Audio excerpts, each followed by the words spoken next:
Good afternoon, everyone, and thank you for coming out today. And a special thank you to our firefighters. Thank you for all that you do.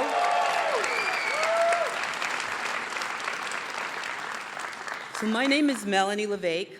I'm a senator for District 12, which consists of 3 wards in Nashua, 1, 2, and 5, if you live there. Hollis, Brookline, Mason, Greenville, New Ipswich, and Rindge, New Hampshire. Yeah. Okay. So I live in a very diverse district. The people in my district are Democrats, Republicans, and Independents, and every one of them is important to me. When I look for a candidate, knowing what they have done and where they have been is very important to me. Experience and acumen are important to me. We have a large field of talented candidates, but only one stands out with the qualities that are very important to me. For me, it is Vice President Joe Biden, and I am proud to endorse him for president.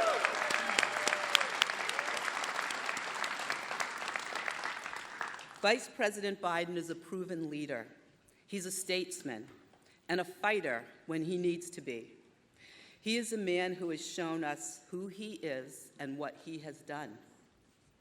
He has championed important causes such as the Violence Against Women's Act, fighting for the Affordable Care Act, and turning personal tragedy into a challenge to improve people's lives with the National Cancer Moonshot Initiative.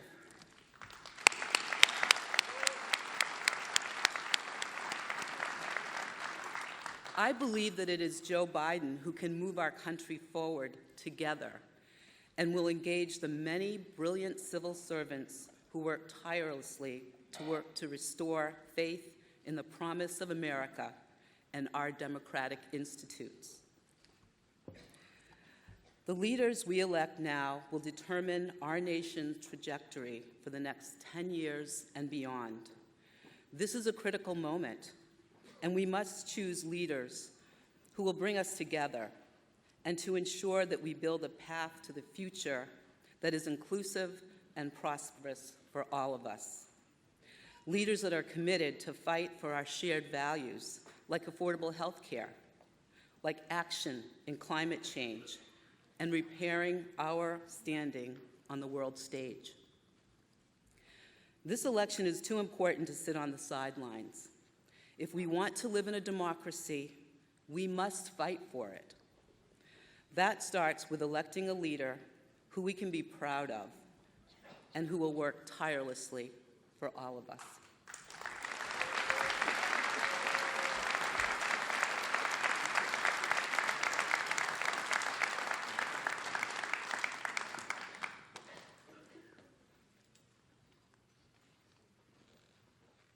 Please welcome Michelle O'Leary.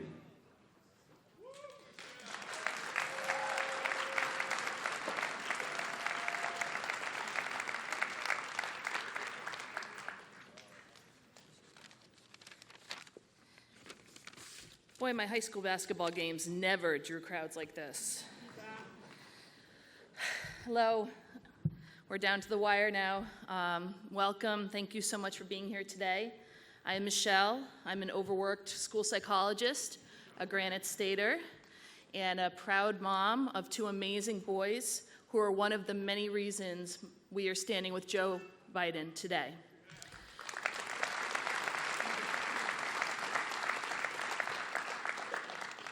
I want you all to imagine for a moment that you are eating ice cream with your 3-year-old child, grandchild, niece, or nephew, and suddenly they start to stare off, they start to slur their words, and they fall over when they attempt to stand up. Next, you are in the parking lot of a mini mall in Epping calling 911. Now imagine after a year of anti-seizure medications and fearing every day that your child will have a very dangerous seizure. You are actually told that your 4-year-old does not in fact have epilepsy, but has a rare neurodegenerative disease that occurs in less than 20 children born in the US each year. You are told that your child will continue to have seizures that will only worsen. He will rapidly progress to dementia. He will lose the ability to walk and talk and will become blind. By 6 years of age, your child will be completely dependent on caregivers and will lose his life between the ages of 8 and 12 years old. You are told by the doctors of one of the best hospitals in the world to go home, hug your child, and spend as much time as possible with him because there's no cure. This is our story, and we are the people that Vice President Biden is fighting for.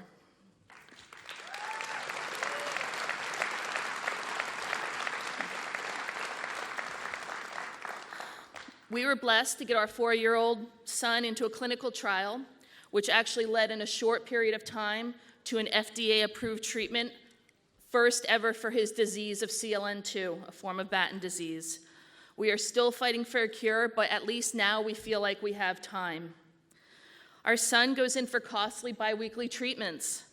If we lose the Affordable Care Act and we lose our insurance because of his pre-existing condition or because of the lifetime limits that insurance companies can put onto us, we won't be able to afford even one of his treatments. Our son is about to turn 10 years old next month.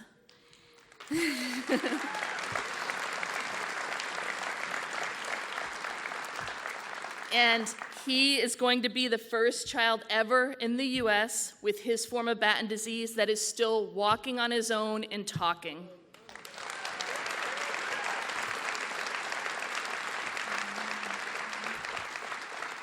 My family, we've had the privilege of meeting Vice President Biden, and my husband and I knew from the very moment we met him, he saw us, he heard us, and he would remember us.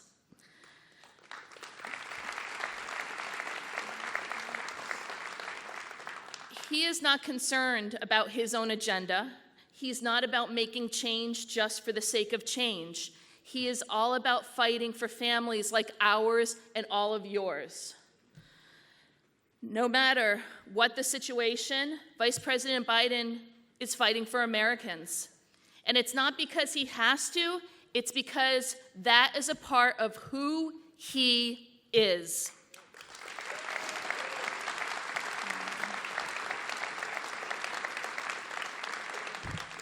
Now, help me welcome our next president, Joe Biden.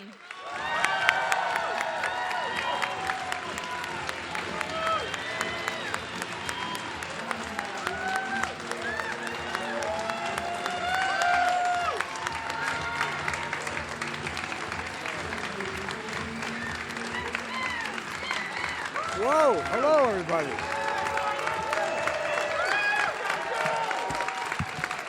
Hello. It's great to be in Hudson. I'm happy to be here, and I'm here. I don't know, Billy Shaheen is here, my buddy, but he says real simply what you have to do in Delaware. You're only about 100 200,000 people bigger than we are, larger, and everybody knows everybody. And so I want to make it clear. I'm here very simply to ask for your help. Ask, hey, Delaware, University of Delaware, all right, man. Good to see you. But ask for your help. And thank you, man. And I want to thank Senator Levesque. Thank you for your support. It's a big deal. It means a great deal to me that you be willing to stand up and do this. No, I really mean it. It means a great deal. And I want to thank you very, very much. And for all my friends that are here, I don't know if everybody's here, but I want to thank State Rep Bruce Cohen, David Cody, Mike O'Brien. I'm not sure. I was told some would be here, some weren't able to be here. And Barbara Blue is an activist here. And also want to thank the old expression, God made man, then he made some firefighters. Then he made the president of firefighters, Jimmy McAllister. Hey, Jim. Good to see you guys and ladies. And also, Ambassador Terry Shoemaker is a great, great friend. Senator Betty Lasky and her husband Elliot. Again, I don't know where everybody is, but I just want to say thank you, Jim. Thank you. Jim Demers is here. And so I just want to thank everybody. Look, the story Michelle tells is the reason why I got engaged in politics in the first place. You know, my dad used to have a saying, for real. He'd say, family's the beginning, the middle, and the end. And the way I look at how I think the Democratic Party should act and is acting again, I hope, that it's all about family. It's all about ordinary people like my mom and dad, like my brother and sisters, my sister and my brothers, who I was raised with. Ordinary people given half a chance being able to do extraordinary things, but never being put behind the 8 ball where they didn't have a chance to get up, didn't have a chance to get back. And you know, as I listened to you, Michelle, I thought about, you had the same thoughts I had when Bo came home. They told me that when they diagnosed this condition coming home after being in Iraq for a year, I said, what do we do? He says, go home and love him. I said, what was he going to do? And they said he was going to run for governor. He was the attorney general of the state. He came back from Iraq, a war hero, a Bronze Star, Conspicuous Service Medal, and many other things, and diagnosed with a terminal illness, stage 4 glioblastoma. And so we asked the docs at MD Anderson. I hadn't thought of this for a while until you said it. What do you do? They said, what was he going to do? They said I said he was going to run for governor. No one's even going to run against him. He was so popular. And they said, well, have him go home and run for governor. Go home and run. I said, but Doc, you told me there's really nothing out there yet. He said, no, but there's always hope. There's always hope.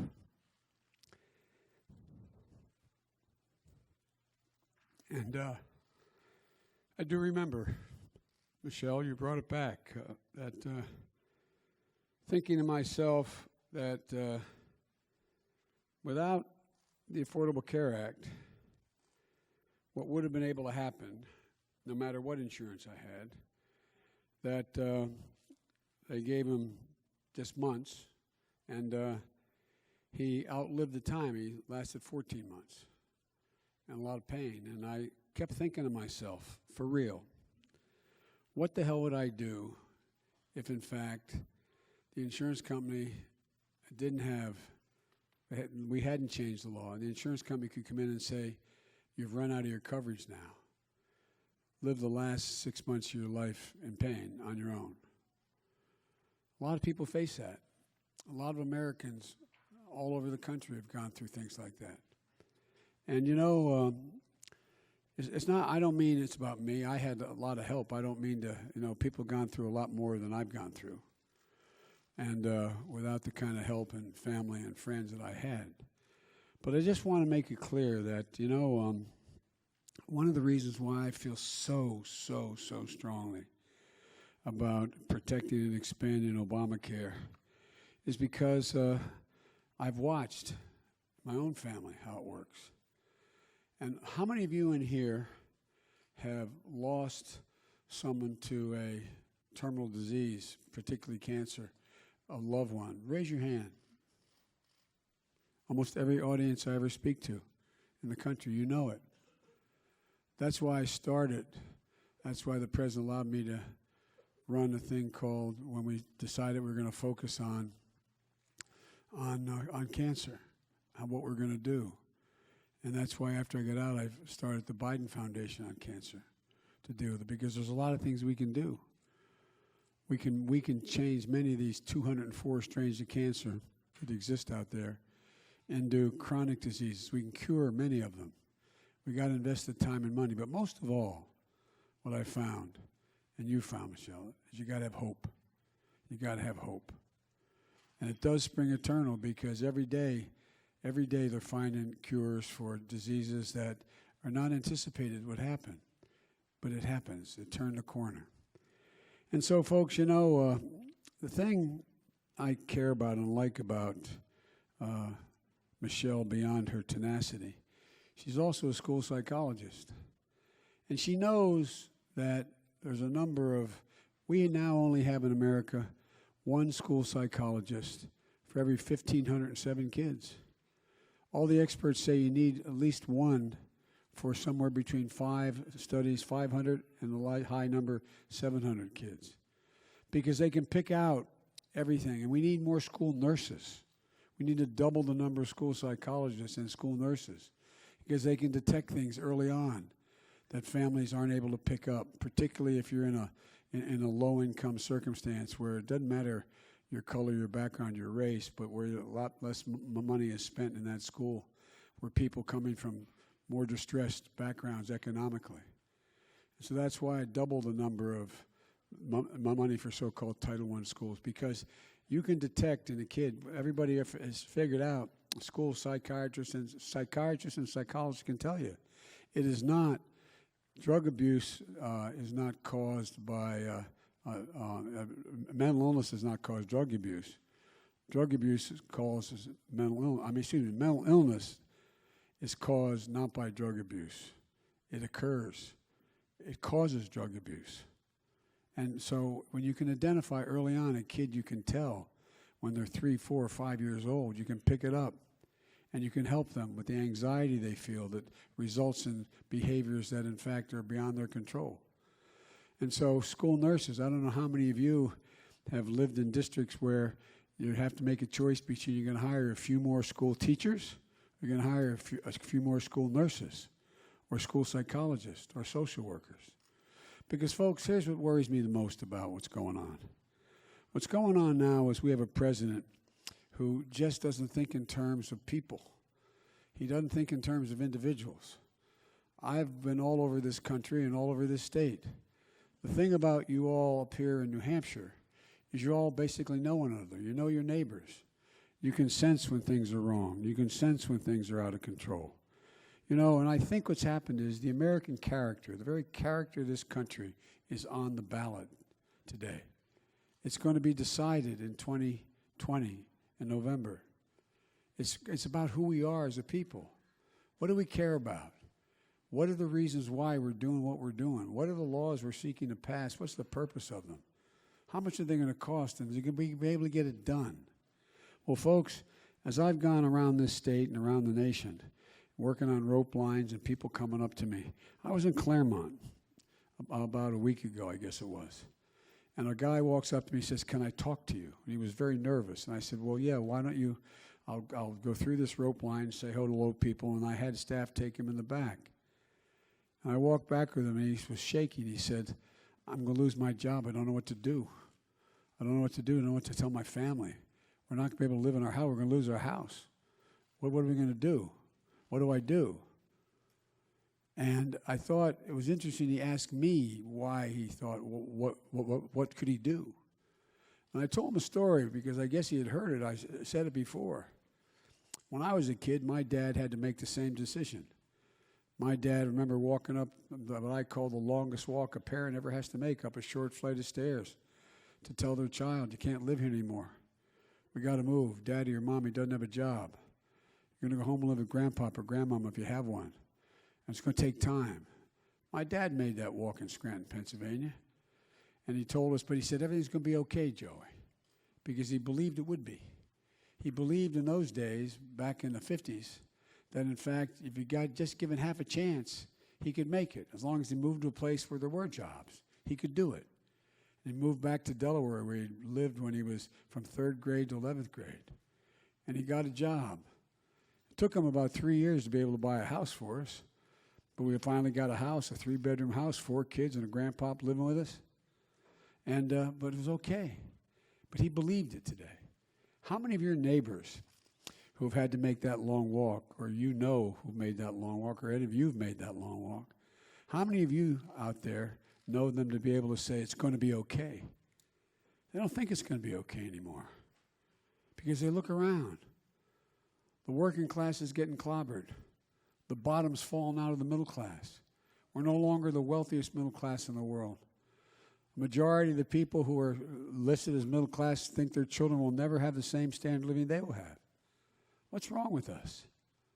What's going on now? What's this all about? What is, Woodrow Wilson said, a party's worth that no more than that for which it stands. What do we stand for? I thought it was about making sure that people, good, hard-working, decent people, got an even shot. Well, they're not getting an even shot now. And I see it all the time people coming up to me. Even the press who used to kid me and say, well, he's hugging women. Well, guess what? They're hugging me, but they're not hugging me because they love me. They're hugging me because they're frightened. Even the press has overheard the hundreds of stories I've been told. I have a problem. A woman walked up to me not long ago. Actually, it was a man who gave me a hug. His name was Gene. Gene was up he had terminal cancer here in your state. And I said, Gene, what are you doing here? He said, I have prostate cancer. It's terminal. I can't make it. He said, I've had my shock back to life 8 times because of cardiac issues in addition. And I said, why are you here? You should be taking care of yourself. And his response was that he said, I'm here because I got to have some purpose. Got to have some purpose. And he went through and he told me what was happening. And he said, but thank God, at least I have some coverage. But this is a guy with his wife who's saying, you got to have purpose. I'm in trouble. I have stage 4 cancer, and I'm not going to make it. Do you think the president even knows those people exist out there? You're thinking there's thousands, tens of thousands. He don't even talk about it. We don't have a discussion about it. Or I was introduced I guess it was 4, 5, 6 days ago. I can't even remember now. I'm losing track of time. By a woman named Chrissy. I was in Concord. And she introduced me, and I hadn't met her before. And she told a tale of being victimized by her husband, being battered mentally and physically by him. And the only way she could get out with her young baby, a young child, son, was to leave the house. He was homeless for a long time, living out of a car, didn't know what to do. She said, then I got some hope. I saw a newspaper saying there's a guy named Biden. It's not just about me. It's well beyond that. A guy named Biden who was writing this thing called the Violence Against Women Act. And you get housing. You realize the vast majority of children are on the street are there because their mothers are battered women? Do you realize the other portion of those are kids who are kicked out of their own homes because they're gay or lesbian, not accepted by their family? There's your children. And then she went on to talk about how she was able to make it and how she worked her way through and how she got back. But here we are. As I speak to you, the very law I wrote as my sister kids me with my own paw, my own hand, the Violence Against Women Act, which no one wanted to support initially. And we got it done. It's changing the lives of people. But guess what? It's in the... No, well, thank you, but that's not why I say it. But here's the point. Because of Trump and the gun lobby, it may be over. It has to be reauthorized. It's passed the House overwhelmingly. It's in the United States Senate sitting on McConnell's desk. You know why they won't pass it? Because I had put in provisions saying that an abuser can't own a weapon. If he's got a stay order to stay away from his wife or his girlfriend or whomever he has abused, he cannot own a weapon. He should be denied. Well, guess what? But here's the point. I was able to get that passed for everybody except there's a boyfriend exception. If you didn't have a baby by the abuser, if you weren't married to the abuser, just a boyfriend abusing you, he wasn't denied the right to own a gun. Well, guess what? Most women die in those circumstances be getting their brains blown out by someone holding a gun. And it's being held up because Trump is owned by the NRA. They will not let it pass. It's wrong. It's wrong. It's wrong.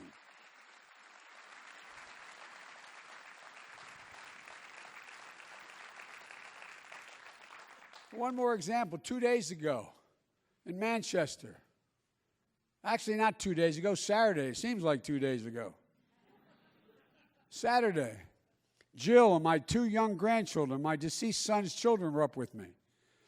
We were at a Feed the Children program in Manchester, standing in a barren parking lot with hundreds and hundreds and hundreds of people, handing out bread, food. Little kids. It was 22 degrees and the wind was blowing hard. It was cold as hell. And people standing in line, about the number of people are on this whole side. Women and children being handed boxes so they could walk along the long line of tables where we're standing there handing out bread and food. Little kids couldn't even pick the boxes up. They're kicking them along.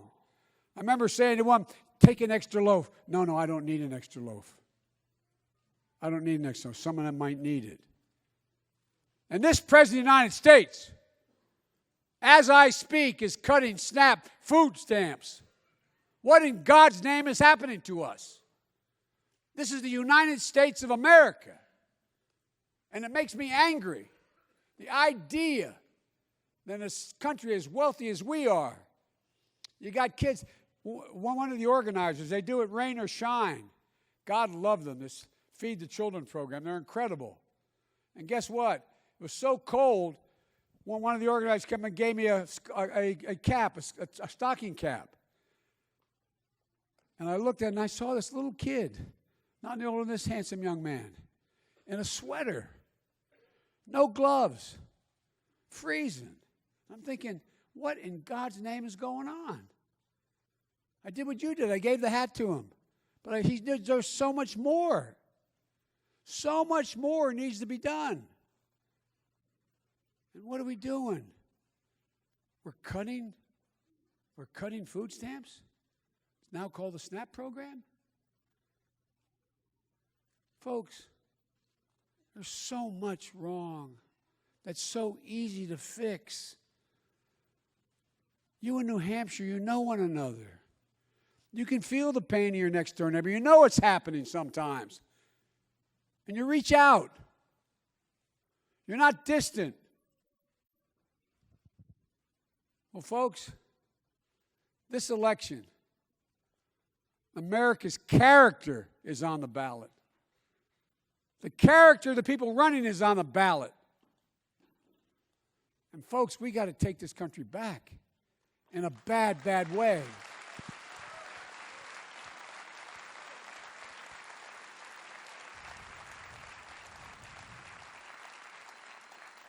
You know,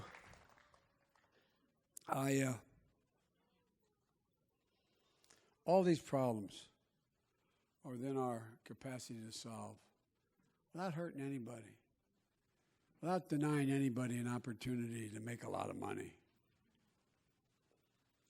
We have over $1.6 trillion in tax loopholes, money not collected.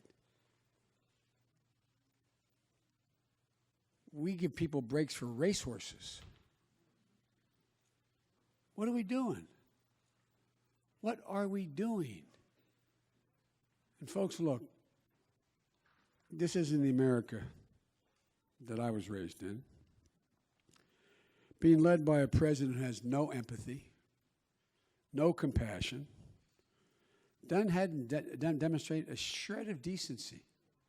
I really mean this. This is not about Republican, Democrat. This is way beyond that.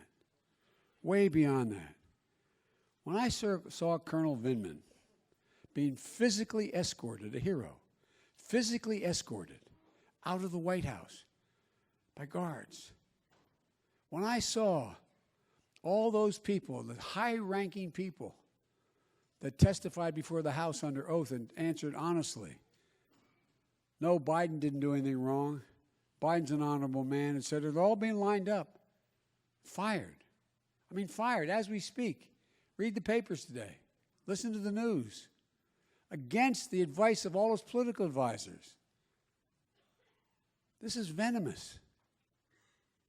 Folks, this isn't the America. When this president commented on those warriors in Iraq who were at the other end of the missile attack from Iran in a senseless encounter he started, and diagnosed with traumatic brain injury, said they're just headaches. This is a guy who stood before our flag officers and our generals in the Pentagon and called them to their face losers, babies. This is a guy who, in fact, embraces white supremacists. When a young woman was killed down in Charlottesville, when those folks, close your eyes, remember what you saw. Folks walking out of fields carrying torches, their veins bulging, shouting anti-Semitic sayings, the same ones that were shouted in Germany in the 30s, accompanied by white supremacists. A young woman that gets killed. And they asked him to come, and he said, there were very fine people on both sides.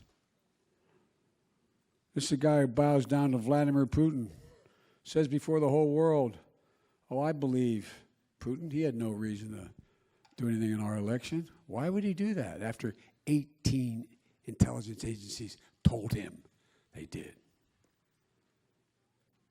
Talk about women in degrading terms that he does, demeaning, demonizing, making fun of people with disabilities, mimicking them.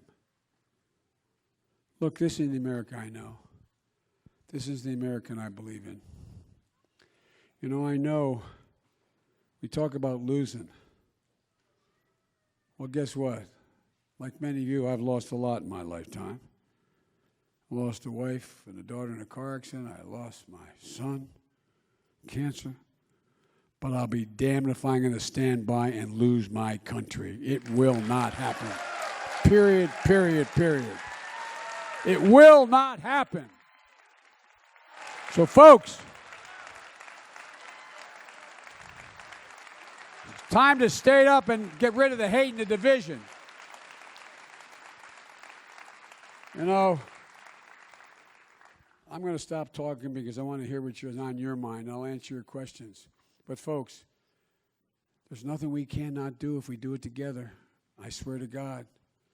I'm more optimistic if we get rid of this guy about our ability to put this country back together on a new path, that we can lead the country and the world again in a way we haven't had a chance in a long time.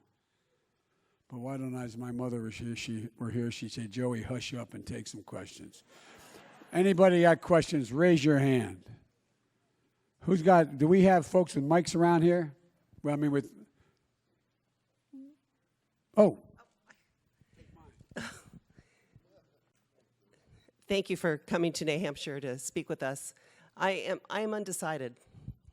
I love you a lot, but I am undecided. You sound like my old girlfriend. I love you, but So, I was very impressed with the debate. I thought everybody did a great job.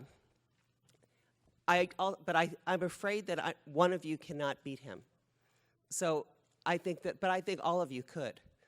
And is there some way that you guys could put a dream team together and present that to the American people and just say, Amy's going to be vice president and we'll put Andrew in charge of commerce, something like that we could get a whole vision to take him down.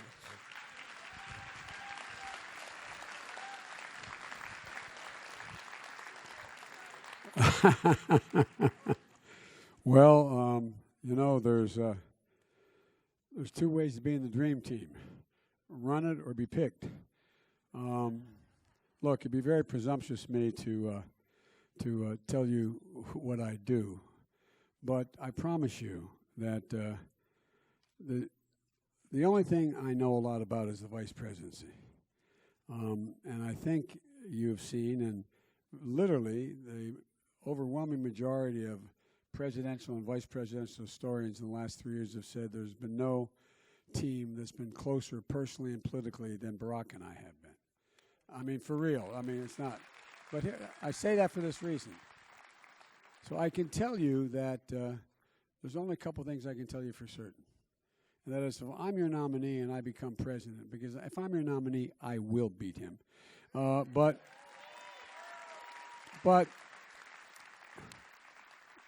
my administration will look like the country. It'll be made up of women and blacks and browns and people that represent the diversity of the country, just like our administration did.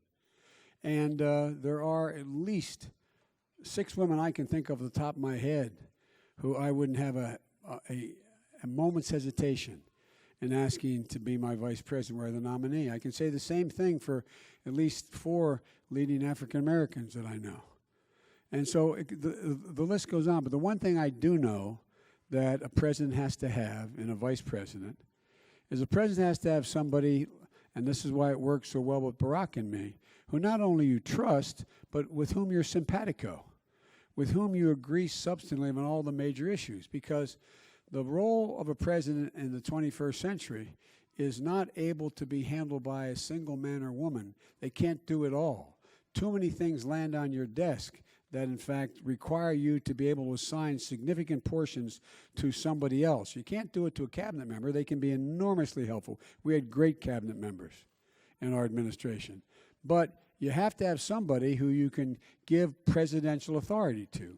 For example, when we were about to lose the vote on the $900 billion Recovery Act, no program has ever been passed that big in all of history, $900 billion.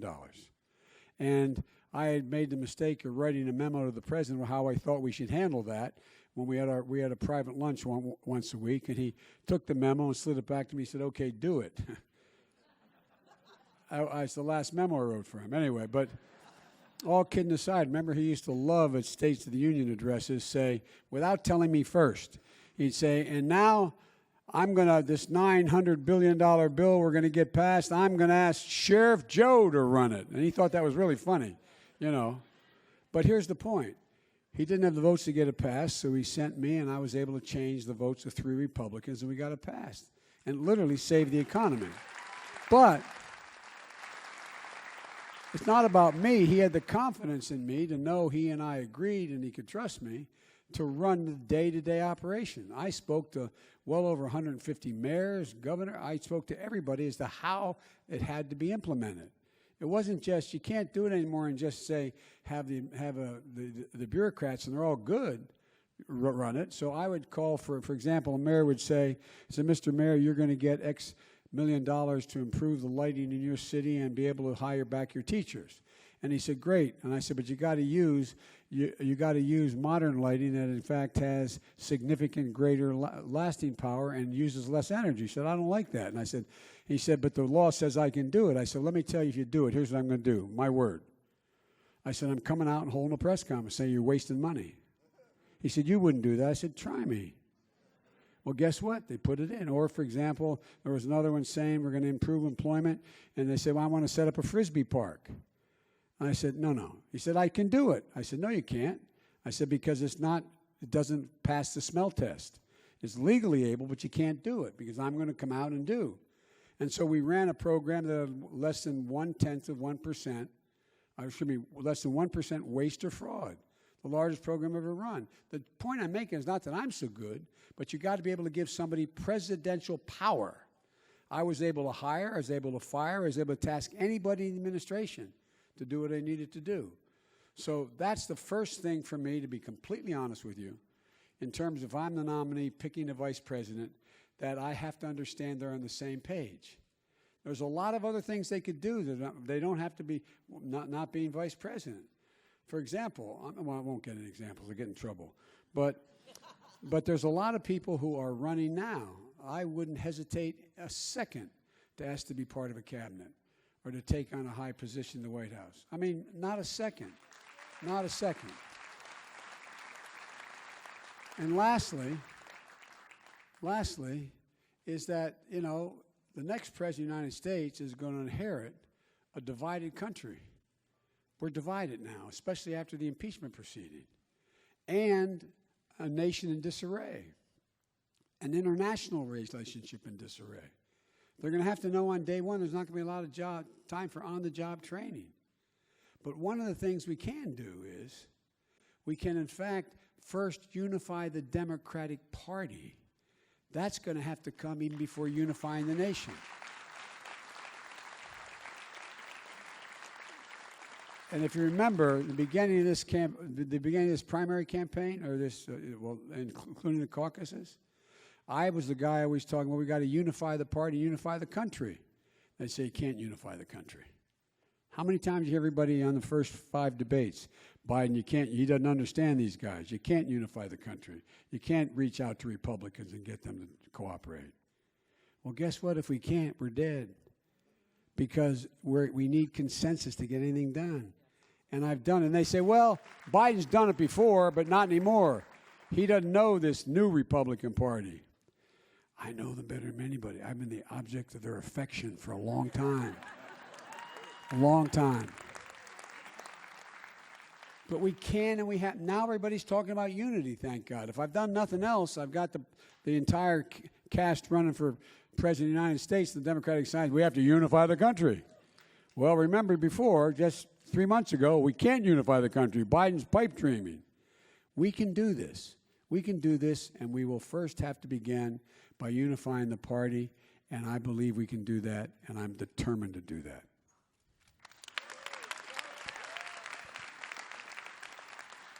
I don't know why I called on you. You've asked 20 questions already, but you're a good man. This guy, well, I won't tell you about him yet, but go ahead. I'm from Iowa, and I have followed Joe Biden, Vice President, since 2007. And in 2008, I voted for President Obama. Last Tuesday, in Iowa, I voted for Joe Biden. And this is our future proven leader of the United States. And I have about 10 volunteers from Iowa to working for you in Salem today. And also that my question is that in the last 10 years, the U.S. Congress has not been effectively doing anything for gun control. I have 2 boys, graduate from Iowa high school and colleges. And I want to ask you that in your first 10 days, what kind of executive orders you want to do to have effectively gun control to make the school safety zones? All right. By the way, he's a professor, and he has an awful lot of students, and I didn't want you, that's not a setup. I didn't pick him to stand up and ask the question, but thank you it's a good question though. But it's, what do I do about safety in schools and rational gun policy? Well, look, folks, I'm going to say something. Everybody has ideas about what to do about a rational gun policy. There is a Second Amendment, and you do have a right to bear arms, but not an unlimited right. No amendment is absolute. I own a 20-gauge shotgun. I own a 12-gauge shotgun. I'll answer your question in a minute, sir. I own a 20-gauge and a 10-gauge shotgun. I just skeet shoot. I don't even hunt. My sons are hunters. They bird hunt. You know, we protect, by the way, geese crossing the international boundary more than we do people. You can only have 3 shells in your shotgun if you're going goose hunting. Okay? But you can have 100 rounds in a magazine that you can buy today. So I'm the only person who's ever beat the NRA nationally. I beat them flat out twice. I'm the guy that got the Brady bill passed. That is the background check bill. I even had Democrats on the stage who voted against the Brady bill. It's wrong. The Constitution doesn't say anybody can own a weapon. It says only certain people can own weapons. If you are incapable of thinking, or you're mentally ill, you can't own a weapon. If you're a terrorist, you can't own a weapon. You shouldn't be able to own a weapon if you're an abuser, so on and so forth. There's never been a limit on that anybody can own a weapon, period. Now, and by the way, those who say the tree of liberty is watered with the blood of patriots, a great line. Well, guess what? The fact is, if you're going to take on the government, you need an F-15 with Hellfire missiles. There's no way an AK-47 is going to take care of you if you're going to take on, you're worried about the government coming down, knocking down your door. And so it's bizarre. We never said you could own any weapon at all from the beginning. You can't own a machine gun. You can't own a bazooka. You can't own an M1 tank, no matter how much money you have. You can limit the kind of weapons that are able to be owned. And so I think, and by the way, all the work I've done on this, including in our administration, I now have over 58% of the NRA members acknowledging you can't own an assault weapon. There's no need for it. You can't have a magazine that has more than 10 rounds in it. And I'll do it again, because here's what happens. Talk about moral depravity. These beautiful young kids that are here, and I hope I'm not saying too much with them here, but these kids that are here, when you sent those children to school in kindergarten or first grade this year, second, third, fourth grade, What's the first thing they learn to do? Well, it used to be when we were worried about fires in schools is drop, roll, and cover. Now it's duck and cover. Literally, train to duck and cover. Run down the hallway zigzagging. Talk about loss of a soul. Why? Because we're unwilling to have a rational policy.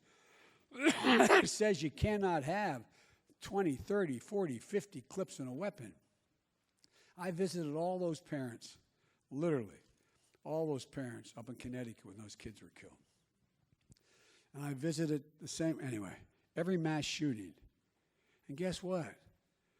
What's left behind is devastating. Devastating. Not just the loss of life, which is horrible. Nothing worse than losing a child.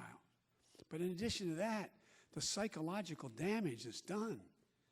These kids. You know, the single greatest concern people have, the Generation Z, they call it, 7 to 17 years old. You know the single greatest concern they have? Literally. Rated by the Harvard Institute, it's on a scale to 1 to 5, 5 being extreme, getting shot in school. And every single day in America, there's a mass shooting that occurs on our streets in our cities, in tough neighborhoods, that we don't even talk about. And so much of it can be prevented. So much. And I'll say one last thing that's critical. I was one of those guys hollering we should go after the drug companies on the opioid crisis. We not only should go after them, we should put in some of the CEOs in jail, not just in jail. Because they know, for example, fentanyl can be addictive in 5 days. You ever see that advertised on television? You ever see when they're advertising these drugs? Well, guess what? Imagine if we couldn't sue them. They had an exemption. They had an exemption. They couldn't be sued. Well, that's the exact exemption we've given gun manufacturers. All the havoc they have caused, you cannot sue them. The only major industry in America given an exemption voted for by the Congress, signed by a Republican president, saying you cannot sue them.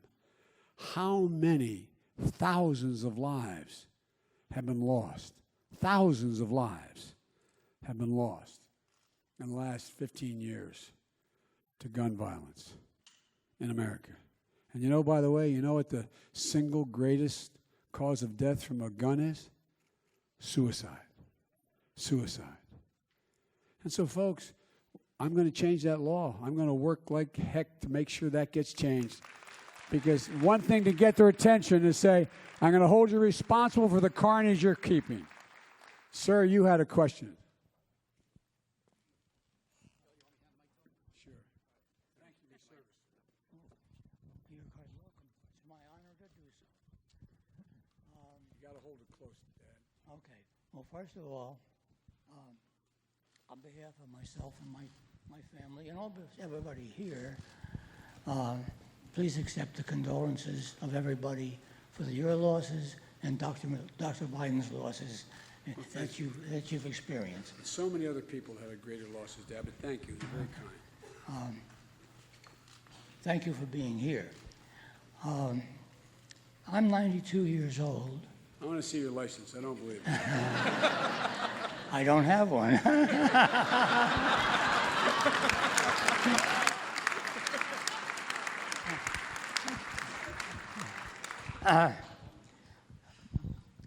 I've been, all my life, I haven't been a politician. When I was born in 1928, so we didn't, in my family, we never talked about politics and stuff like that. But I always had a feeling that there was always a check and balance that prevented someone like our current president from doing what he is doing and doing what he wants to do. And I'm not going to ask you a question. I'm going to say, when you become president,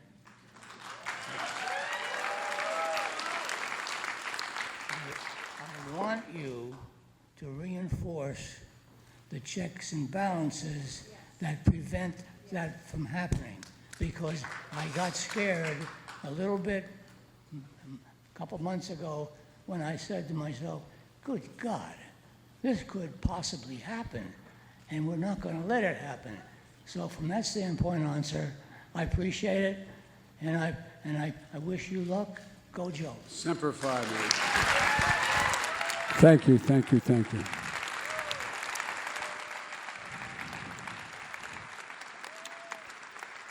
And you wonder why they're called the greatest generation in American history. Thank you, Dad. Let's give him an applause. Thank you, thank you, thank you. I know you didn't stand up for that reason, Dad, but you deserve it. You deserve it, and you've done so much. Look, I'll answer the question directly. The balance of power, I taught constitutional law for 22 years, and I taught a course that was a 3-credit course, a seminar in separation of powers. What powers were appropriated by, what powers were awarded to the executive branch, the judicial branch, and the legislative branch. And there's a great line. It says that the Constitution gave an invitation to each branch to compete for the power that they want to exercise. So it's a two-way street. The first thing there's hope for, and the founders didn't count on it, but was the good judgment, integrity, and honesty of elected people. They wouldn't abuse the power they had. But they didn't count on that. That's why they set up the separated powers. Now, but that requires each branch to exercise and fight for their power when it's being abused. So it's one thing for the President of the United States to overreach in his power, which he has clearly done, exceeded that of any modern president. That's not hyperbole, that's a fact. That's a fact. But the Senate and the House were designed to put a check. I'll answer your questions, guys, in a minute, okay? Put a check on the abuse of power by either of the other branches. But the Senate and the House have refused to do that until we finally changed the leadership of the last House and elected a Democratic House. Now you have, I was proud to serve in the United States Senate for 36 years. I got elected there when I was 29 years old. I come from a modest background, but here's the point. And I've written extensively on the separation of powers in terms of war powers and the power to appoint justices. And I've written a number of law review articles on it, and I helped write the War Powers Act. But here's the deal. It requires it being enforced when a president abuses it. And this Senate has embarrassed me, an institution I had great hope and faith in, has embarrassed me. I'm a Democrat. We don't have a lot of Warren Rudmans down there anymore. We don't have a lot, whether you voted for him or not. He was an honest, honorable man who exercised the Senate power. We don't have a lot of people that I served with over the years, like Dick Lugar in Indiana, a Republican. We don't have a lot of people who have the nerve to stand up. I got a call from Dick's wife when he passed, and I was talking to her. He said he wanted to do one thing. If he lived long enough, he's going to vote for Joe Biden. Well, I'd have voted for him or this guy, too, if I had a choice.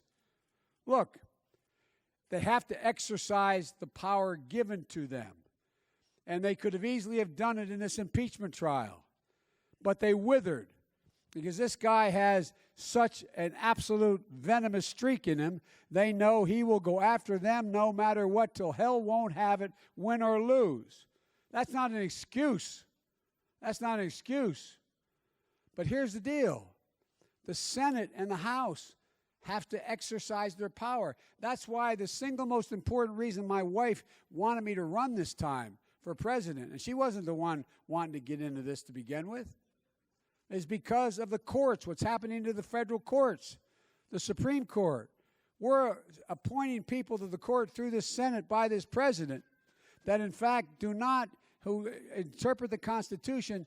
I don't want to get too complicated here. You'll understand it. But look, there's a school of thought, very conservative school of thought that says, unless a power is explicitly enumerated, stated in the Constitution, that a right is physically stated in the Constitution, it does not exist.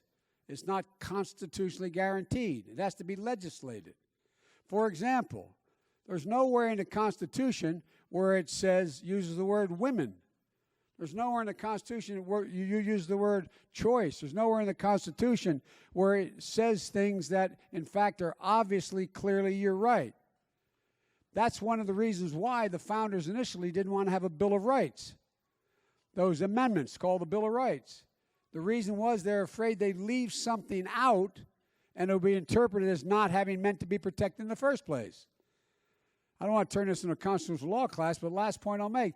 That's why they had a Ninth Amendment.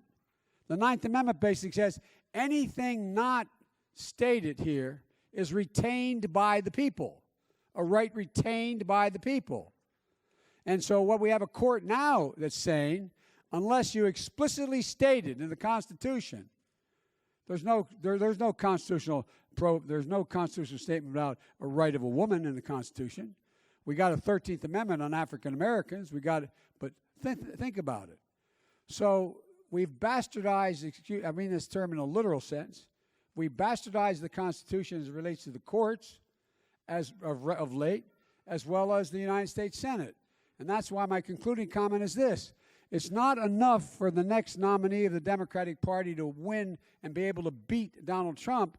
They have to be able to help senators win and take back the Senate, too. Sir, we have time for one more question. We have time for one more. There's a mic over there.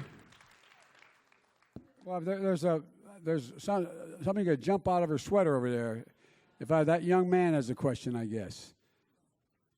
Hang on, we'll get your mic. I'm concerned about the amount of plastic being used, and I was wondering, because what happens is it gets into the fish's body and then we eat the fish, so it's basically hurting everybody in the country. So I was wondering, as president, how will you affect that? How will you help that? That's a really good question, kiddo. There's millions of pounds of plastics being dumped in the oceans. Millions of pounds. And I think what we should do, just like we did with plastic bottles and things, I think there should be a requirement. Most states, a lot of states do it, we should do it federally, that there have to be a deposit on the bottle so that you're going to pay more for that bottle of water, for example, in a plastic container, unless you return it and get your money back for the plastic bottle. That encourages people not to. I don't think we should be using plastic straws anymore in restaurants. I don't think we should be doing. So there's a lot of things we can do. And one of the reasons a long time ago when I was a young senator, I wrote a law that ended up becoming what they call the Coastal Zone Act, saying, because I watched what was happening all along the Delaware River, which is even wider than the Mississippi, and that, in fact, all the shell life and all the life along the estuary there was being wiped out because we were building plants and we were building facilities. And we ended up passing a law saying you could not build anything at all within a mile of the Delaware River because, in fact, it would cause plant species as well as life species to be eliminated.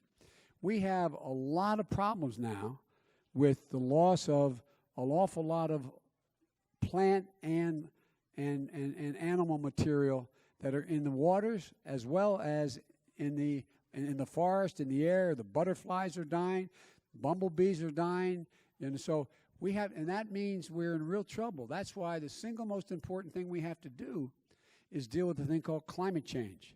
It's the single most important issue facing the United States of America. But maybe I can talk to you a little bit after this, okay? If you have a second. I don't want to have you wait around too long, but I'll be happy to talk with you more about all of this if you like. But we should eliminate the use and transition away from the use of plastics.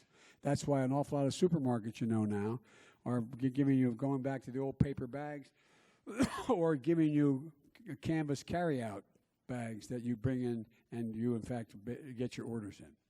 We have time for one more. Okay? Right here. I got her now. You got to ask me if got an important one. I'm sure hers is important too.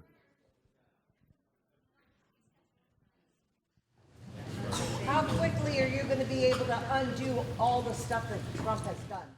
I can undo every executive order he has done immediately. And it's going to start with the environment.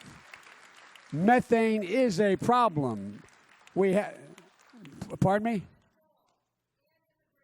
I'll get the immigration, and I'm happy to talk to you about that too. Okay? There's a lot to talk about, so I'll try to give shorter answers here. Hi, thank you for taking my question. I came all the way from Indianapolis, Indiana, with a group of friends because we support Pete Buttigieg, but we wanted to learn about all the candidates. I am originally from the island of Puerto Rico. You know that island that is separated by big waters, where over 3.4 million Americans live at? An island that went through a hurricane 2 years ago that has been trembling since December 23 and hasn't stopped. An island that voted to become a state. I want to know, because I haven't heard Pete speak about Puerto Rico. I haven't heard Bernie speak about Puerto Rico. I haven't heard any candidate talk about their plans. I want to know, what do you plan to do for Puerto Rico? By the way, I've done a lot for Puerto Rico because, number one, Puerto Rico is in the Third Circuit Court of Appeals, the same as Delaware. It's part of that. I've been to Puerto Rico many, many times, number one. That's starter. Number two, I was able to help pass legislation giving Puerto Rico a significant opportunity to get a benefit of having employment moved to Puerto Rico to provide manufacturing capacity in Puerto Rico. Number three, my wife headed up Save the Children program and had thousands of people, hundreds of people in Puerto Rico after the hurricane working there to try to help. Number four, this president doesn't even know that Puerto Ricans are citizens. They're citizens of the United States. Number five, I'm fully aware of the law that says, most of you may not know, right now, there's a law that exists. If the people of Puerto Rico vote, they have three options, if and when they vote. One, they can vote for independence. They can vote for continued status, or they can vote for statehood. I got in trouble because I said, I hope they vote for statehood, but whatever they vote for, as President of the United States, I would fully support, completely support. And I've spent a lot of time down there with your previous governors. I know the island really well. And the fact of the matter is, you have to understand, Puerto Rico is and can be a thriving community. And by the way, the largest population in Delaware is Puerto Rican. Delaware, Puerto Rican, okay? And that's why I've had such overwhelming support from the Puerto Rican community, because they, in fact, are the Hispanic, but they're citizens, Hispanic population in the state of Delaware up to the 2020 census, which means the largest increase of Hispanics in America is in Delaware, the largest percentage increase, now 14%. My generic point is that the contribution is enormous that can be made, and the investment should be significant, and we should do more than throw paper towels at people when you show up. Yes, sir.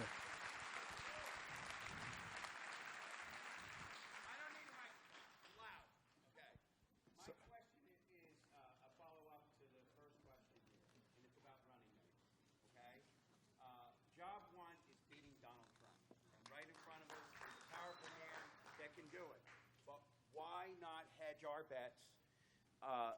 Bill Clinton picked Al Gore, and they unseated a Republican and made him a one-term president. What if Hillary had picked Bernie Sanders as a running mate? Trump would have never beaten him. Barack Obama picked Joe Biden as a running mate. Why not pick your running mate from the top 5 finishers in this Democratic race? I see more agreement than I do disagreement. We have to beat Donald Trump. Our country is at stake. Our values are at stake. The evolution, the planet is at stake. There's so many things at stake. You embody all the important things in this country. You get it. You know what's going on. Why not build on our strengths and pick a running mate from the top finishers? Barack Obama did the same thing with you, and look where you are today. So when you win, will you consider that? I think that's how we got to beat Donald Trump. Job one. I hate the man. I hate him. And I pray to God, the dear Lord, to control the rage inside of me of how much he's taken away. I lived through Richard Nixon and all that other stuff, and this man is worse. So we need to pull together. What do you think, Joe? I'm trusting you. Help me, Joe. Save our country, Joe. I think there's two things. No, you're right. You're right. First thing, if I answer this question directly, you're going to have every news person saying Biden is being presumptuous, telling the other candidates that who he's going to pick. That's number one. I ain't looking for that. But number two, let's be honest about it. It's going to be very important, even though I think I'm in pretty good shape, and I know I can take Trump physically and mentally. But all kidding aside, no, and they're going to say I challenge Trump. I not challenge him to fight at anything. I challenge him to a golf game if he carries his own bag. And anyway, but all kidding aside, I have to pick somebody who, in fact, reassures people that if tomorrow lightning strikes and I die, and I've released all my medical records, and I'm in. Well, I don't want to jinx myself. As my mother said, knock on wood, I'm in great shape. But my point is, I've got to pick somebody who everybody looks at and meets two criteria. One, that they are younger than I am. No, I'm not being facetious. And number two, that they are ready on day one to be President of the United States of America. And there has to be some correlation between their views and mine. For example, if I pick someone who had a view that they insisted that we do Medicare for all, which cost over $35 trillion, and has no chance of becoming law, and would not support my plan for Medicare Medicare for those who want it, building on Obamacare and adding a public option, that'd be a real problem.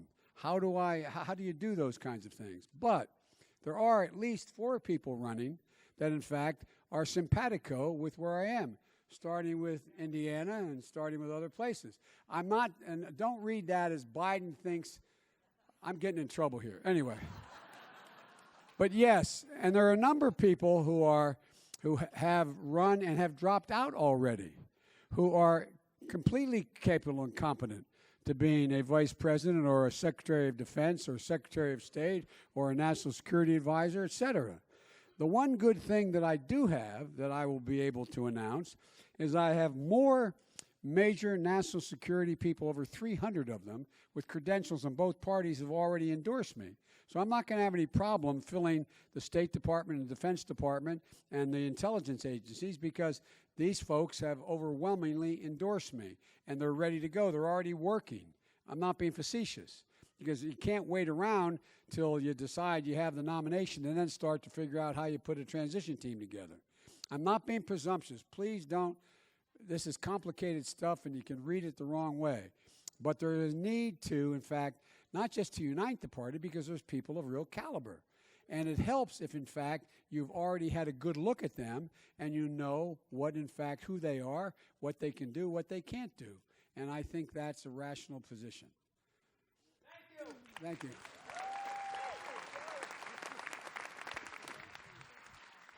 Do I have to stand up? I just want to say one thing. I would like whoever is president, and I'm sure if you become president, you will make America proud again, because Mr. Trump is an embarrassment. Mom, thank you. Thank you, thank you, thank you. God love you. We come to you. Thank you.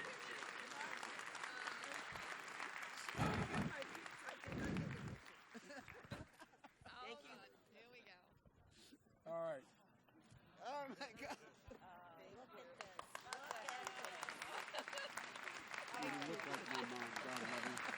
She came from Los Angeles. Oh, God love you. Came from L.A. Holy mackerel. Well, I tell you what. Many of you have probably seen, at least older people have seen pictures of my mom. Tell me if she doesn't look like my mom. And by the way, My mom was the finest person that ever lived. I just want you to know that, but I'm serious. I guess you're right. Thank you, Mom. You're nice to say that. Somebody in the back, do we have a microphone over that side? We have time Okay, for one last we'll question. give it to one of these folks. You pick somebody. The lights are in my Last eyes. I can't question. see. Hi, how are you tonight? Thank you so much for being here.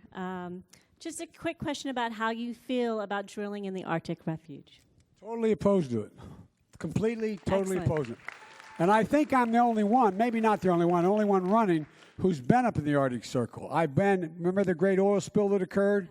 And I watched when I went up there, and I went up in a helicopter up on the North Slope and saw what was going on and saw what was happening as the glaciers began to melt and how the caribou and everyone, there's a lot going on up there. And it's a real gigantic problem. And by the way, no more drilling on federal lands, period. Period, period, period. But the Arctic Circle is a disaster to do that. A big disaster, in my view.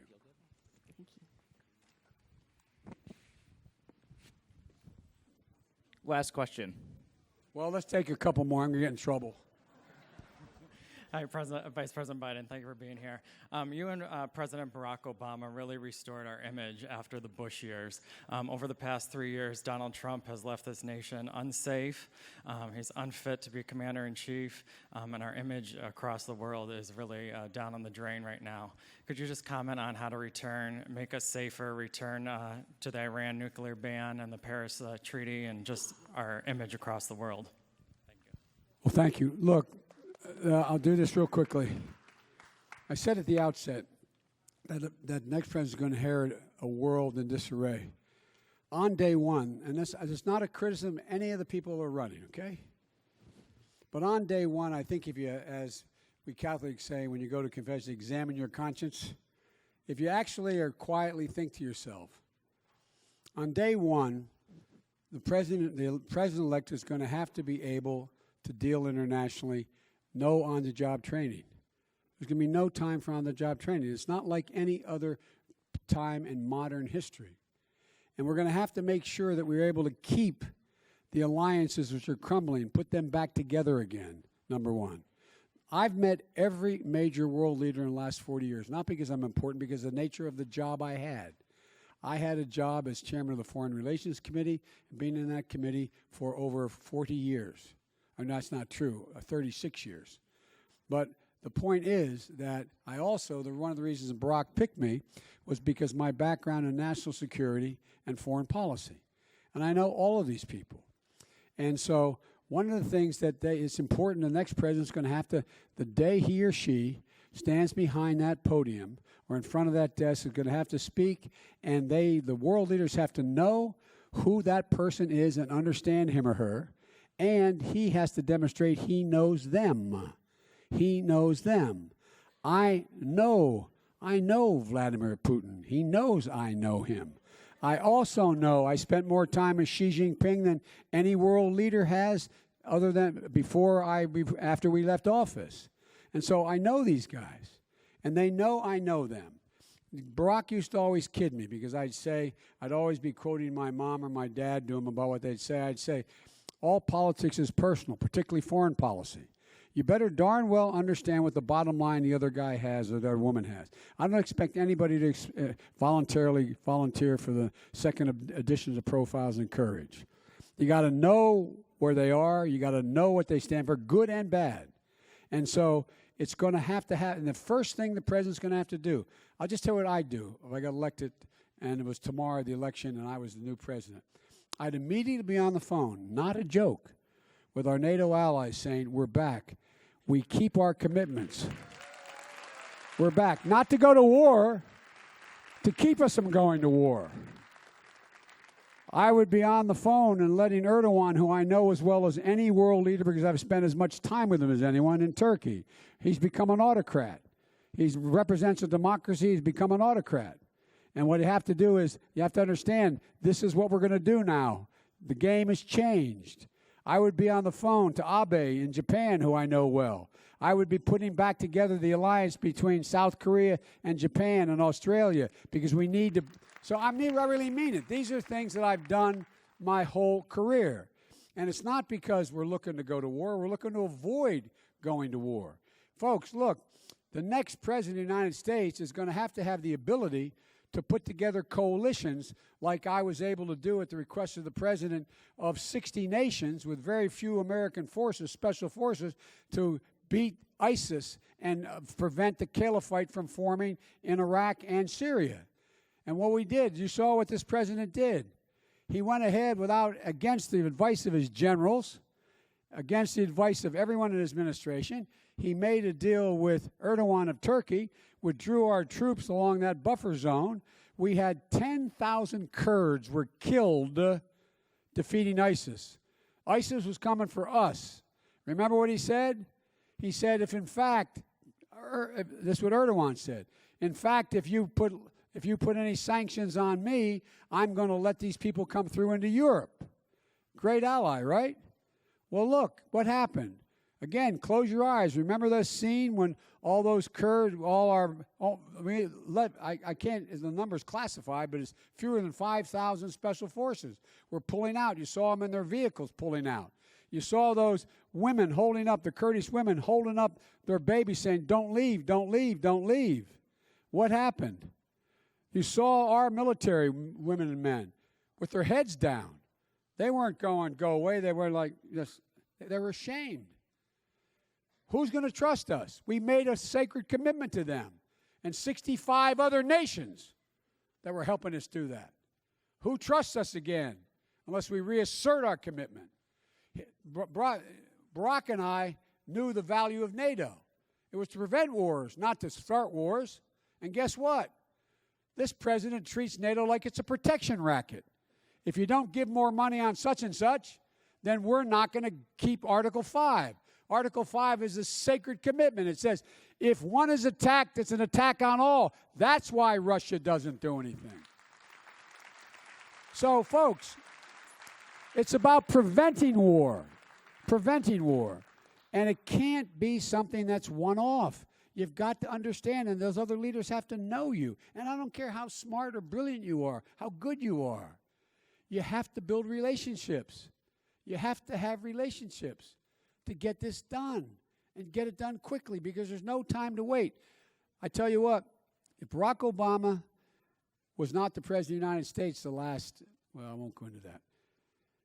If this guy gets elected again, what's going to happen here is there will be no NATO in 4 years. And remember why NATO was put in place.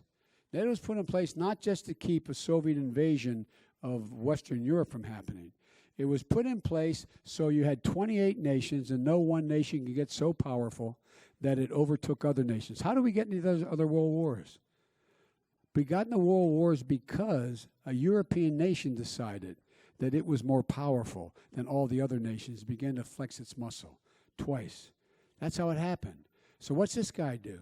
The European Union isn't an economic threat to the United States of America, for God's sake. We just whip them all the time economically. But to talk about getting rid of the EU was to make sure no one country was able to exercise power that dominated the rest. He doesn't have any idea of strategic doctrine or why we do what we do. So, folks, there's a lot to be done. By the way, you go to Tulane? Well, good. My daughter went there. Great school. Great school. It's very expensive, and I'm still paying for it. You all think I'm kidding. And then she went ahead and she decided she majored in social work and anthropology, and she then went to the University of Pennsylvania and graduated with honors with a master's degree in social work. And she now gets paid less money than the tuition cost. But she's a brilliant, wonderful kid. But it's a great school. Anyway, I'm going to make everybody mad here.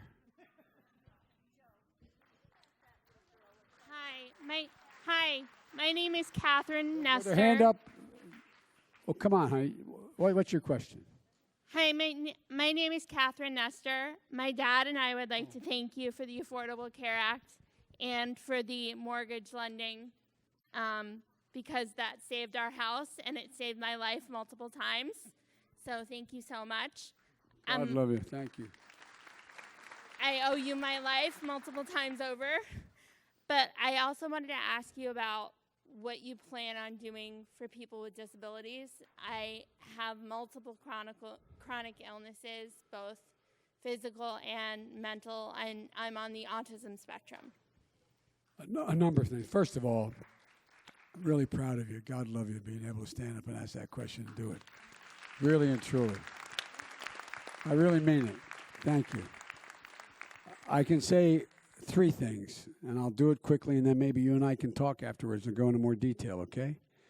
Number one, in Obamacare, and it's going to be made even stronger in Obama amended by Biden with a public option, there is a requirement, as you know, that there has to be complete parity between mental health needs and physical health needs. They're no different. They're no different at all. And so your insurance company the insurance company can't say to you, you have a mental health problem and we're not going to help out only if you broke your arm or your back or your leg or you developed a disease. It is a disease of the brain. That's what it is. That's all it is, and they can be fixed. And so that's number one. There has to be absolute parity. One of the things I did, you saw that those guys and women called the Wounded Warriors that walked across America. My wife and I walked across America with them, not all of it. We walked in 3 sections with them across America. And the reason we did, you know what they were doing? They were trying to make the point that, in fact, there is nothing to be ashamed of seeking help for mental illness.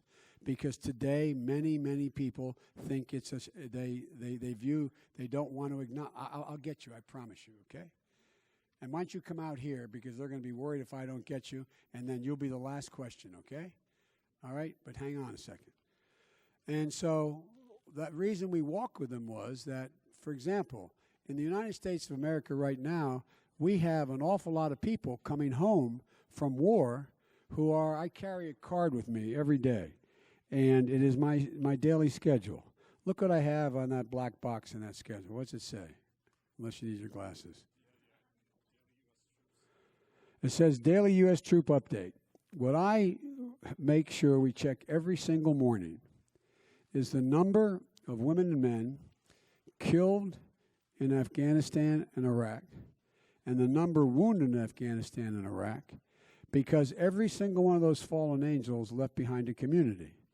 And it's not roughly 6,900, 6,905, F-I-V-E. Every day we check, because they leave behind a whole community.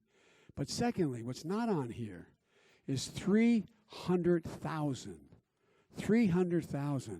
vets over the last 12 years are coming home with traumatic, not just traumatic brain injuries, over 300,000 of them as well, but with traumatic coming home with PSD, post-traumatic stress. We're short 37,000 psychiatric nurses in our hospitals right now, today. You have 22 veterans per day committing suicide in the United States of America. 22. Retirees, veterans, or active duty. 22. It's a disgrace. We have to do so much about it. But the first thing we have to do, those guys like you with your pride and your spunk, those guys are trained, never complain, never explain. So the last thing they want to do is go in and say, I have these awful headaches, and I'm having these blinding headaches, and I'm having these dreams, and I'm having this, and I'm having that. So first of all, you got to take away the stigma. The stigma. There should be no stigma dealing with mental health. In terms of, you know the law, I know you know it, other people may not, the Americans with Disabilities Act. We haven't funded it yet. I've been proposing for the last 3 years that we fund it completely fund the Americans with Disabilities Act, which is going to cost another $45 billion.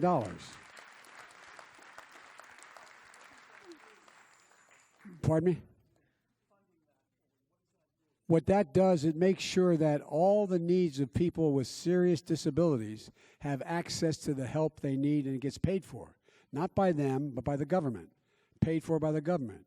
And also you have a situation where, if in fact you need additional help for whatever the problem is, including prescription drugs, they get significantly lowered under the proposal I have put forward. I really mean it, not a joke. For example, there's a thing called the German system, where any new drug that has an impact on a person's ability, whatever it is, mental or physical, has on their health, that drug has to be approved by a group of 25 people we're going to appoint at the Department of Health and Human Services. And they sit with the drug companies ahead of time, and in fact, they have an explanation from the drug companies what it costs them to develop that drug, and then they can make a lot of money off of that. They can make a profit just like utilities can make a profit, but they can't charge unlimited numbers, and the price will be set. If in fact they don't abide by the price that is set, then in fact they will not be able to move in a direction where what happens is you have Medicare making sure they negotiate for that drug, and they will not buy that drug, period, unless they agree to the price. That will significantly lower the prices, and drugs across the board that in fact people need. I had a son who, when he came home from he came from Kosovo. He was over there, he's in the Balkans. He came home, and it turns out he was exposed to significant bacteria infection. And it turns out he had a marker for ankylosing spondylitis. Ankylosing spondylitis is, bamboo spine. You know what that is, okay? And you see people who are like this. The reason they can't straighten up is if they do, their vertebrae will crack. It fuses together. And there was an experimental drug that was on the market that he got into a study on. But he had to take a shot once a week for $5,000 a shot. He was an attorney general of a state making $102,000 a year, a lot of money. But that's all he had, $5,000 a week, until it got approved, and then it went on the market, and it was able to go on the market at a reasonable price. But my point is the idea, there's people out there, I'll bet you know somebody who's paying an exorbitant amount of money for an inhaler that in fact, or an EpiPen, or anything else that in fact when it started 2, 5, 10 years ago, I'm making this up, cost $1, now it costs $10.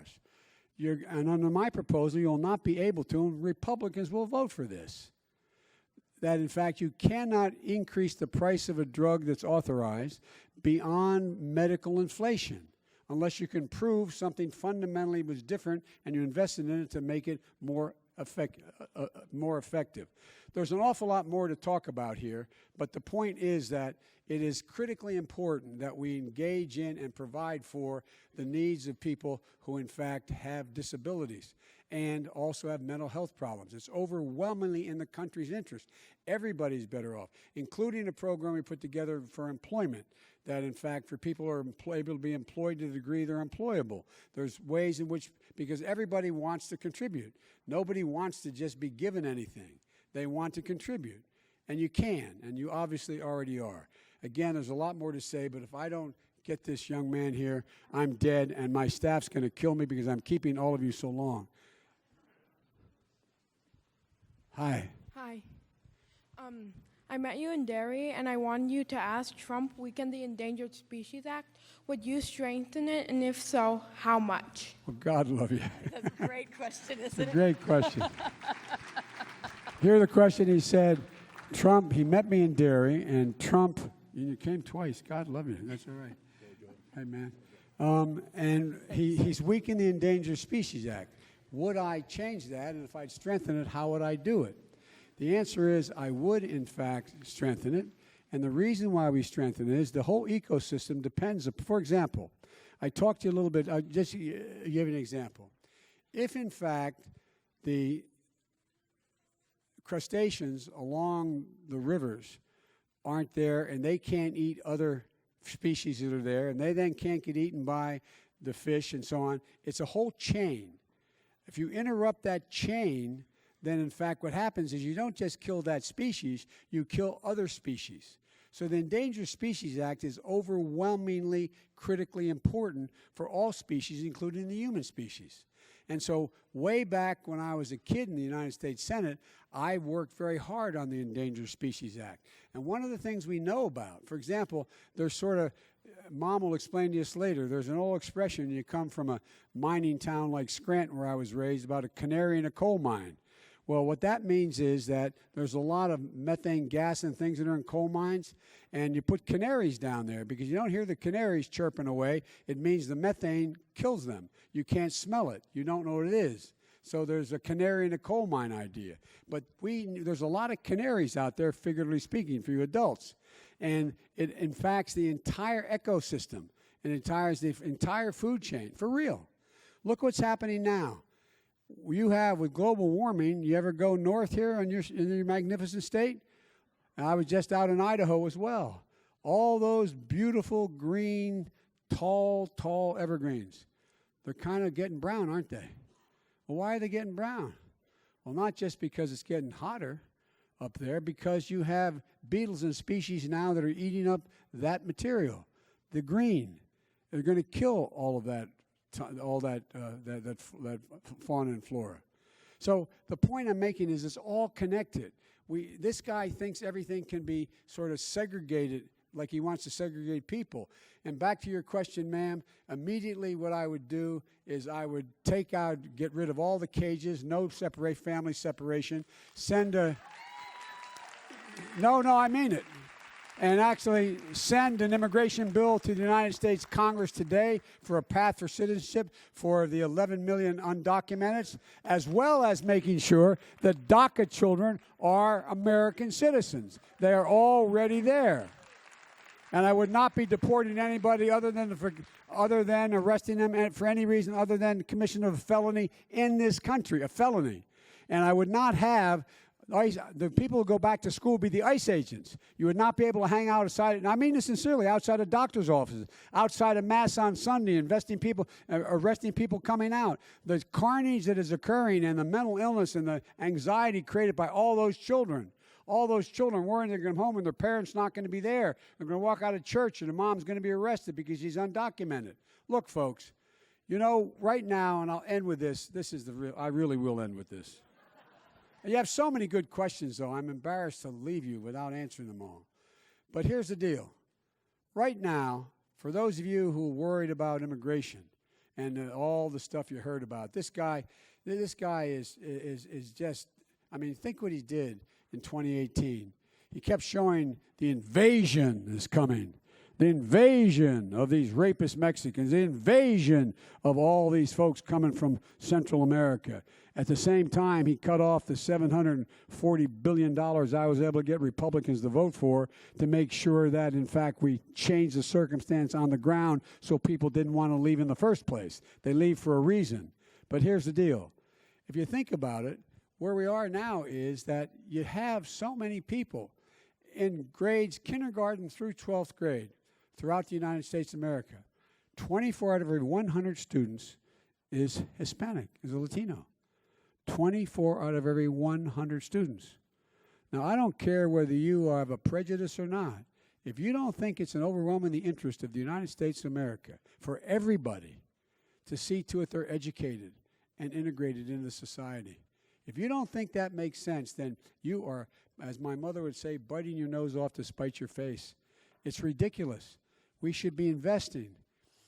I wrote an article for Atlantic about what was going on about having to restore the soul of America and why things were in such bad shape in America. Well, a guy I became friends with wrote a book about the soul of America. And the bestseller, yes, John Meacham. And when I went on the book tour for my son, I spoke to over 84,000 people. And the company wanted me to show up in these cities, and they're large crowds. He interviewed me in one of these. They'd bring in other authors to question me about the book, ask me about the book. And I talked to Meacham, and he's the one that said, in a great phrase, I thought that what happens is that you could defeat hate. You could defeat prejudice. Because when I was a kid, I came home. I come from a city that is over 60% black, a state that has the 8th highest population of African Americans in America. A total of 19.8% of my state is African American. And it's how I got involved in politics, because I got involved in the civil rights movement as a kid in high school and then college. And when I came home from law school was the year that spring when I graduated was when Dr. King was assassinated, and the only other political hero I ever had was a woman's uncle who just endorsed me, and her name is Kennedy, and Bobby Kennedy. And And I came home and I had a job with a white shoe law firm, they called it, the oldest law firm in the state of Delaware. And it was a very prestigious firm. And I was lucky to have gotten the job. But you take the bar exam to become a lawyer in late September, you get admitted in January. Well, what happened was after Dr. King was assassinated, my city was the only city in American history since the Civil War occupied by the military for 10 months with strong bayonets on every single corner. Just as my wife, the professor, said, Google it. And it's true. And so I realized that I couldn't do what I was doing, even though they were good people, and I quit and became a public defender. And I used to interview people down on Front Street, was an area, anyway. The east side of the town was burned down along, if you ever ride up I-95, when you go on the east coast, you go up I-95, you go through Delaware. That's the reason I-95's there. That was all burned out. And another part called East Lake. And so I thought things would never, ever, ever get better as I interviewed my clients down there before they would be arraigned. And then I was, 40 years of the month later, standing on that same platform of that railroad station, Amtrak station there, and just waiting for a black man to come 27 miles from Philadelphia to pick me up, while 10,000 people were down below waiting along the tracks to take me to Washington to be sworn in as President and Vice President of the United States. So I called my 3 children up. My son, Bo, who was alive then and was the Attorney General of the state of Delaware. My other son, who was heading the World Food Program USA, Hunter Biden. And then my daughter, who's a social worker. And I said, don't tell me things can't get better. I never thought we'd ever be this place. And look, these are the very place I did the interviews. And here I am waiting for Barack Obama, a black man, to pick me up to be sworn in as President and Vice President. And I thought, God, things have changed. But what I didn't realize is, as John Meacham says, hate doesn't go away, it only hides. It hides. It hides under rocks. When I saw those folks coming out, and the reason I decided to run, when I saw those folks coming out of those fields with those torches in Charlottesville, not a joke, my word, I decided, God, and Meacham was right. He talked about it only hiding. And in his book, if you look around page 70, 80, 90, it's in the first third of the book, there's a picture of over 30,000 Ku Klux Klan members in full garb, pointed hats, white dress, all of it, marching down Pennsylvania Avenue in 1924. You know what for? To stop Catholics like me from being able to come to the country, because Catholics are going to pollute the country. A significant influx after the Civil War, after the in the 1850s and 60s, when the famine was in Ireland. You had a significant number of Irish, Italians, Poles, etc. after World War I coming to the United States, because we were going to pollute Christianity. We had to stop.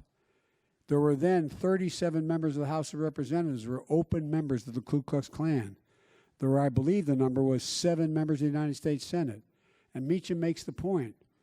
We have to all unite. The only way it gets wiped out, it gets back pushed under the rock again, is everybody, every denomination. Both political parties was led then by Republican presidents saying this has to stop. We have to stop it again. We have to stop it again because it's happening. This is no president has ever done as overtly what this president has done to try to divide us on race, religion, and ethnicity. We will stop it. God love you all.